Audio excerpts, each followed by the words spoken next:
과정중심 평가 실천 방안. 지금까지 과정중심 평가에 대한 의미와 절차를 살펴보았습니다. 아는 것과 할 수 있는 것은 다릅니다. 자동차를 운전할 수 있는 사람은 많지만 고장난 자동차를 고칠 수 있는 사람은 많지 않습니다. 아주 쉽게 우리는 빵을 먹는 것과 만드는 것에는 차이가 있습니다. 마찬가지로 교사가 수업을 하는 것과 학생들의 학습 완성도를 위해서 과정을 들여다보고 평가하고 기록하는 것도 다릅니다. 실질적으로 과정중심 평가를 제대로 할 수 있기 위해서는 과정중심 평가의 장점과 특징을 반영할 수 있는 평가체제가 필요한 것입니다. 과정중심 평가의 장점과 특징을 반영할 수 있는 평가체제에 대해서 살펴보겠습니다. 교사별 상시평가 체제, 교육과정, 수업, 평가 일체화를 통해 수업과 평가의 연계성 강화, 수행평가의 내실화로 나누어 설명합니다. 먼저 교사별 상시평가 시스템 구축에 대해 알아보겠습니다. 교사별 상시평가는 교사별 평가와 상시평가를 합친 말입니다. 교사별 평가는 수업 담당 교사가 자신이 지도한 내용대로 자신의 담당 학급을 자신이 출제한 문항으로 평가하는 것을 말합니다. 상시평가는 정시평가와 대비되는 용어로 가르치면서 평가가 필요할 때 평가하자는 것입니다. 교사별 평가와 상시평가의 의미를 구체적으로 살펴보겠습니다. 먼저 교사별 평가에 대해 알아보겠습니다. 초등에서는 교사별 평가에 대한 제한은 없으나 중등에서는 동일교과 동일문항 출제 원칙에 따라 할 수 없습니다. 학생평가의 결정권이 훈령으로 제한받고 있습니다. 교사가 교육과정을 분석하여 수업을 구성하고 운영하는 과정에서 학생의 성취기준 달성 정도를 확인하고 피드백을 제공하기 위해서는 교사별 평가는 선행 조건입니다. 학생들이 성취기준을 제대로 배웠는지 확인하고 부족한 부분을 찾아서 학생 개인별로 피드백을 하거나 학급 전체가 부족한 부분에 대해서는 재학습을 통하여 성취기준에 도달시켜주는 것이 평가의 본래 목적입니다. 하지만 동일교과 동일문항의 공동출제 원칙에서는 평가 본연의 목적에 도달하기 어렵습니다. 실제 수업을 담당하는 교사가 평가의 주체가 되는 교사별 평가 체제로 전환이 필요합니다. 평가에서 피드백 시기는 중요합니다. 여러 단원을 한꺼번에 시험을 보는 정시평가에서는 학습량이 많고 학습 시기도 오래되어서 학습 결손이 누적될 수 있습니다.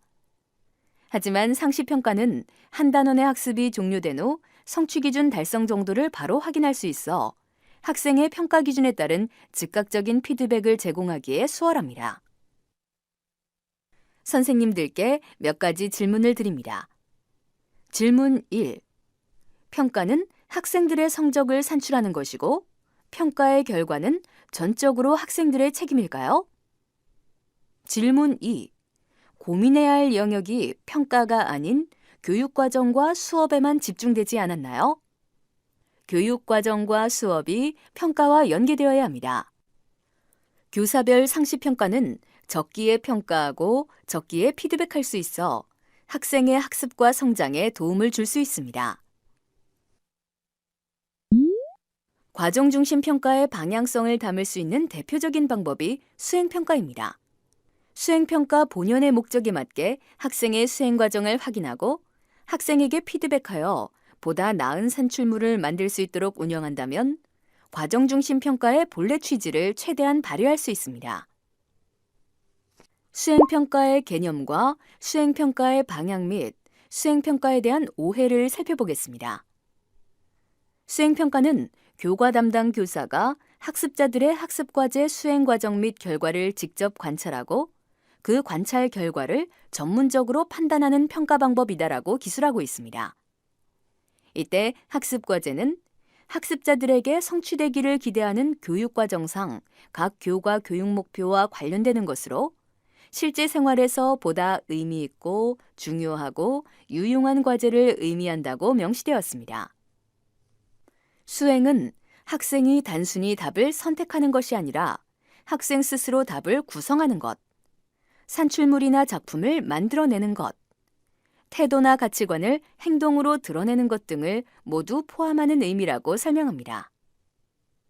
관찰은 학습자가 수행하는 과정이나 그 결과를 평가자가 읽거나 듣거나 보거나 느끼거나 하는 활동을 모두 포함하는 의미라고 정리해 놓았습니다.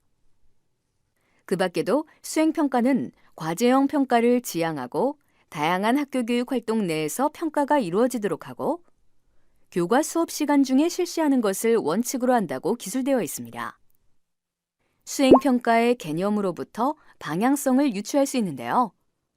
수행평가는 결과뿐만 아니라 과정에 대한 평가를 강조하는 대안적 평가, 실제 상황에서 발휘할 수 있는 능력을 평가하는 실제적인 평가, 간접적인 평가 방식보다 직접적인 평가 방식을 중시하는 직접적인 평가, 학습의 과정 또는 수행의 과정을 평가하는 과정평가의 방향성을 담고 있다고 할 수 있습니다.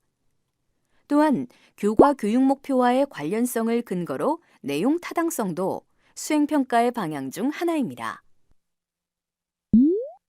2015 개정 교육과정 총론의 학교 교육과정 편성 운영에서 제시하는 평가 내용의 일부를 살펴보겠습니다. 1항에 평가 결과에 대한 적절한 정보 제공과 추수 지도와 2항에 학생 평가를 활용이란 부분에는 공통적으로 평가와 피드백의 개념이 포함되어 있습니다. 교사는 시기와 상황에 적합한 평가를 실시하고 그 결과를 활용하여 수업을 수정, 보완하며 수업의 질을 지속적으로 개선해야 합니다. 과정 중심 평가에서 수업 중 학습 과정을 확인하고 평가 결과에 대한 적절한 정보 제공과 추수 지도를 통해 학생의 교육 목표 도달도를 극대화시킬 수 있는 적절한 평가 방법으로 형성평가가 주목받고 있습니다. 왜냐하면 형성평가는 그 결과를 통해 학생의 교육 목표 도달도를 확인하여 다음 학습 목표나 다음 수업 시간의 학습 과제 선정에 필요한 의사결정에 유용한 정보로 활용할 수 있기 때문입니다. 2015 개정 교육과정은 평가의 패러다임을 학습의 결과에서 학습을 위한 평가, 학습으로의 평가로 요구하고 있습니다. 또한 학습 과정의 평가를 중시하여 학생의 자기주도적 학습과 피드백을 강조하고 있습니다. 이런 교육적 요구 상황에서 형성평가의 중요성은 더욱 커져만 가고 있습니다. 형성평가의 특징을 살펴보겠습니다. 학습 과정에서 학습 정도를 확인할 수 있습니다. 가장 좋은 수업은 모든 학생이 교육 목표 도달하게 하는 수업입니다. 학생들의 성취 기준 달성 정도를 확인할 수 있는 방법이 필요합니다. 형성평가는 학생들의 현재 수준에 따라 추후 학습 수준을 결정할 수 있으므로 지속적인 학습 확인 활동이 가능합니다. 학생들에게 보다 나은 배움을 위해 피드백을 할 수 있습니다. 평가의 궁극적인 목적은 학생의 교육 목표 도달도를 확인하고 평가 정보를 교사, 학생, 학부모 등에게 제공하여 교육적 노력 및 의사결정에 도움을 주어 교수 학습의 질을 개선하고 학습을 촉진하는 데 있습니다. 요약하면 학생의 배움을 확인하여 피드백하기 위한 것입니다. 학습 종료 후 실시한 평가는 추후 학습과 무관하거나 피드백이 학습과 동떨어진 경우가 많습니다. 형성평가는 학습 과정에서 평가하여 즉각적인 피드백이 가능합니다. 교사의 수업 과정에서 오류를 확인할 수 있습니다. 수업 과정에서 교사에 의한 오류는 발생할 수밖에 없습니다. 교사가 수업 내용을 학생에게 전달하는 과정에서 왜곡 현상이 발생합니다. 수업 과정에서 발생한 오류는 교사가 학생 활동을 확인하고 수업 정리 활동 중에 형성평가를 통해 확인할 수 있습니다. 학생과 교사의 관계를 개선해 줄 수도 있습니다. 형성평가의 목적은 교사가 학생의 학습 정도를 확인하여 도움을 주고자 하는 것입니다. 즉, 학습을 확인하고 피드백을 통한 더 나은 배움의 성장을 목표로 합니다.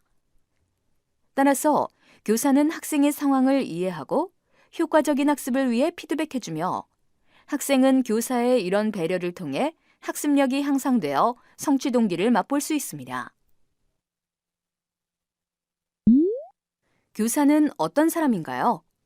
학교는 어떤 곳인가요? 쉬운 듯 어려운 질문이죠. 쉽다는 것은 교수 학습의 관점에서 가르치고 배우는 사람과 장소를 의미합니다. 어렵다는 것은 어떤 기준으로 무엇을 어떻게 가르치고 배우는 것을 의미합니다. 교육과정을 중심으로 설명하면 교사는 교육과정을 기획하고 운영하는 사람입니다. 학교는 교육과정을 중심으로 운영되는 곳입니다. 이때 교육과정은 국가 수준 교육과정을 중심으로 교과 교육과정을 의미합니다. 그리고 성취 기준과 평가 기준에 의한 수업과 평가, 기록을 의미합니다. 다시 질문합니다. 교사는 어떤 사람인가요? 이제 쉽게 대답할 수 있습니다. 교사는 교육과정을 바탕으로 수업하고 평가하고 기록하는 사람입니다. 달리 이야기하면 교사는 교육과정, 수업, 평가, 기록 일체화를 고민하고 실천하는 사람입니다. 교육의 질은 교사의 질을 뛰어넘을 수 없다고 합니다. 그만큼 교육에 있어 교사의 역할은 중요합니다. 과정중심 평가가 제대로 시행되기 위해 필요한 항목들로 먼저 수업이 곧 평가가 있습니다. 수업의 본질은 무엇인가요? 2015 개정 교육과정 총론에 학교 교육과정 편성 운영에서 제시하는 교수 학습과 평가의 내용을 통해 학교와 교사의 역할과 수업의 본질을 살펴보겠습니다. 수업은 교수 학습과 평가를 포함함을 알 수 있습니다. 수업과 평가의 출발은 교과목별 성취 기준이며 이 두 활동은 분리할 수 없음을 알 수 있습니다. 예를 들면 논술형 문항을 통해 학생들의 사고력을 확인하려 한다면 수업 과정 속에서 사고력을 증진하기 위한 수업 설계와 전개가 없이는 불가능합니다. 사고력을 확인하기 위해서는 단답형이나 선택형 문항으로는 적합하지 않을 뿐 아니라 논술형 평가를 실시하려면 사고력을 신장할 수 있는 수업의 개선이 필요합니다. 2015 개정 교육과정에서 보듯이 수업과 평가는 분절된 개념이 아닙니다. 평가를 한다는 것은 교사에게 있어서 자신이 가르친 것을 학생들이 제대로 배웠는지를 확인하는 과정입니다. 그 과정에서 평가의 시기, 평가 방법, 평가 유형 등에 대해 고민하고 수업과 연계하여 평가 도구를 제작하고 평가 후 결과에 따라 피드백까지 하는 것을 의미합니다. 나아가 기록하는 것까지 포함할 수 있습니다. 다음은 교사의 업무 정상화가 필요합니다. 선생님은 수업하는 교사인가요? 업무하는 교사인가요? 교사가 하는 일 중에는 교수 학습 및 평가와 무관한 학교 업무가 많습니다. 긴급이라는 꼬리표를 달고 국정감사 기간에 쏟아지는 국회의원 요구 자료 및 학생 지도와 무관한 사업계획서를 작성하고 실행하고 회계 업무를 담당합니다. 그 밖에도 학적 관련 업무 등 행정적인 업무가 많습니다. 교육과정 운영에 저해되는 업무 경감을 통해 업무 정상화로 나아가야 합니다.